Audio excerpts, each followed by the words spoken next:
Kade ulah poho nu dibejakeun kamari kieu ulah salah, ulah ieu mah geus batur bubar geus eueuh geus rada eueuh kakara bebeuli ka urang mikeun duit ulah kitu nya atuh gagal bae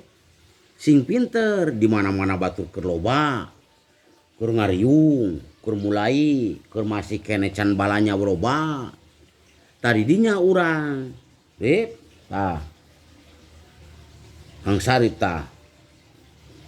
sok jadi bikeun duitna ka urang tah engke bagian didinya ku urang dibikeun kade ulah leungit duitna jadi batur teh mun keur aya ulah ku ieu mah Kang Sarip mah Kang Sabit mah weuh batur kakara meuli teu puguh eta kade ye da urang geus ngaluarkeun duit teh kudu datang duit deui kitu nu matak ieu tah duitna tah nyicicih deui nyicicih ogenan kitu lamun keur loba batur kakara urang teh meuli ulah apalin urang api-api meuli ulah apalin urang jontrot pepeujeuh tah di dinya kuncina ulah kawas kina adi mah manahanana sabeus keur balik jeung anu meuli obat ti urang atuh tatalaktek nanya bapak ti mana ba abi mah cenah tiba ti dieu ti daerah Kaler ngan biwarang cenah abi mah ye geuning lumayan lah jang meuli beas ieu teh geuninganan jontrot tadi lumayan aya gajina ulah we beja kitu nya heueuh biheung bubar bolai batur pepeujeuh tah ieu duitna ieu kade tah engke bikeun deui ka urang setengahna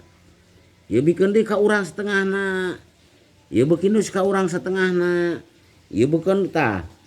jang nya Sarip nya Wawan tah jang cicici jeung kinjum nang bulu tah jadi sok jadi engkena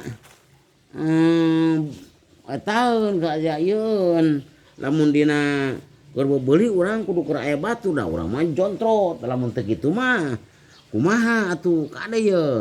ulah geus bubar ge kakara meuli jeung ke lamun balikna ogenan sing tarap teh ulah apaleun batur lamun apaleun batur mah kacida teu benerna eta wirang urang nu jadi ieu heeh nyalah siap dina etanana mah asal konsekuen we di dinya konsekuen ka urang muruhanana ulah nu kawas geus udah suruh caritakeun anu nu geus mah ieu mah kahareup urang tah kudu sing bener anu geus mah beda cenah beda saeutik kitu ieu mah muruhanana lah wajar atuh da hileud ogenan henteu merang kabeh atuh anu alusna kitu sing ngarti tah kadinya jadi urang kudu sing jembar hate dina sagala bidang terutama urang dina masalah enak keur ngajontrotan kumaha carana urang meuli